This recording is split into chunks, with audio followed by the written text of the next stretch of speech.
No, we've all come to know the outgoing, lively and opinionated character that is Gemma Collins over the last few years from shows like TOWIE and Big Brother.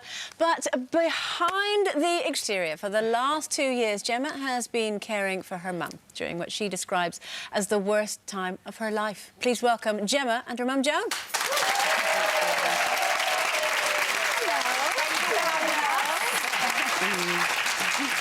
Welcome to both of you. Thank you. Obviously, Gemma, you're a really familiar face on the telly, but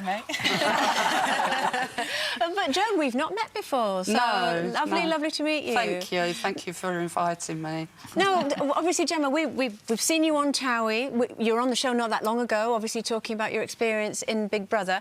People have a certain impression of you, but they don't know about the Gemma behind closed doors, and that's one of the reasons that you're on today. Yeah, Gemma's a different character at home. When she's on TOWIE, she's more like the GC, but when she's at home, she's like a normal... Well, she is a normal girl anyway. How do you feel when you... Because she gets criticism, obviously, when she's doing stuff on telly. How do you feel when you see people kind of misjudging her? Well, I don't really, because I don't read any of the mags and stuff, so I don't really know that side of it. Do you not read them because you don't want to see, or do you just not read them? I just don't read them, really. Okay. Yeah. So what's the difference? So what can you tell us that's different about Gemma that we don't know? She's loving, she's caring, she's been an absolute amazing person to me. Like the last... I cried on it. The last 2 years have been horrendous for me, with having severe rheumatoid arthritis, which come on overnight, basically, and it just changed my life completely. All our lives, and it was a massive shock. it sort of the whole family, really. Well, you went from being an incredibly active person, 24/7, on the go, 24/7, and I used to go out doing my shopping in Tesco's 12 o'clock of the night. So I'd come home, unload it all, so that the next day was free to be in my garden, you know. I didn't want to be doing shopping. I'd rather be doing my gardening, do you know what I mean? She loves gardening. It's kind of hard, isn't it? 'Cause Absolutely do you feel that, in a way, the roles have become reversed a bit? Because we always think about ourselves as looking after our kids. Oh, yeah, definitely. I mean, it's just... It's been devastating to me because I'm so on the go doing stuff. I'm a hands-on, very physical person. So to be struck down overnight was like, what the hell has happened to me? And what are the different ways that Gemma's been able to help you? Well, she's taken me to the hospital, taken me for blood tests, gone and got my prescriptions. When she's... If ever I've stayed over she at stayed Mum's over, and I've heard her in pain in the night, you just... She's come down and slept on the settee, because I've slept on the settee for 2 years. Is that because you can't get up the stairs? Yeah, so she's come down the stairs and slept on the other settee because I'd get up crying in the night where I was in so much pain. And you get an instinct, like a mother has for a child, you then find that you become the mother. And I would just know, I'd take one look at Mum and would know she was in a lot of pain. But I always used to try and be really strong. So when I was with her, I was like happy, upbeat, like, come, Mum, you're going to be all right. But then I'd leave the house, just get in my car and, like, cry for hours. And I used to ring my friends, say, I just don't know what I can do to help my mum. It was the worst thing. But on a positive note, you are getting better. I am getting better. The last few months, I'm now getting the right treatment. Because for 2 years I haven't had the right treatment because nothing has worked for me, basically. Is that medication, do you mean? Medication-wise. And I would be going to the doctors saying I'm in so much pain to where I would shake with the pain.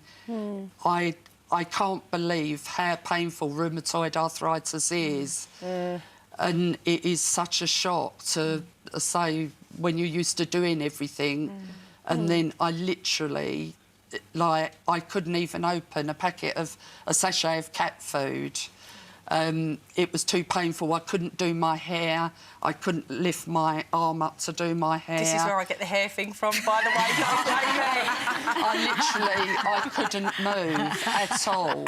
But mentally as well, like, I really noticed Mum getting depressed and seeing her like that was just terrible. And you know, we saw lots of different doctors and not many people knew what was wrong with her. No. And there was moments where me, my dad and my brother said, Mum's going to die, Mum's going to die. And, you know, Dad's been amazing. Like, Dad's nearly 70 now and he works so hard, but he washes Mum every morning before he goes to work, comes in from work, looks after Mum if I'm working or stuff. But as a family, we've all, like, pulled together and we kind of do what we can, don't we, to make you more comfortable. You know, it's things like I always wear an apron every day. The first thing I do is put an apron on.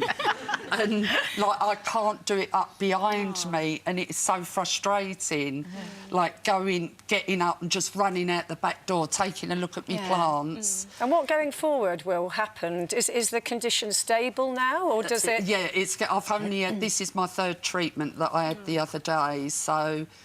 I've got to have it for the rest of my life for once a month, and so obviously it'll keep me going, sort of thing. And sorry, I was just going to say, do you still turn to your mum for advice and everything like that? Definitely, like definitely. What my mum says goes. I think she is probably the one person that I do listen to. We've found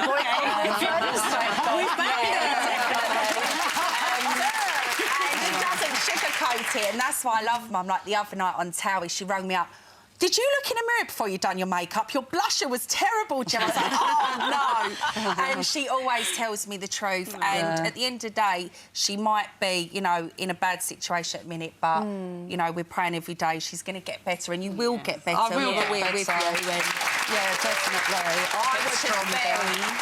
on TV, I wouldn't be doing the things I do if it wasn't for my mum. She's really been the driving force behind me. She's the one that's pushed me on. If it wasn't for my mum, I wouldn't be doing what I'm doing now, so I want to thank you for that, because it probably hasn't been easy. Do you know what I mean? Thank you both for coming on today for our special sort of Mother's Day edition. For more Loose Women action, click here.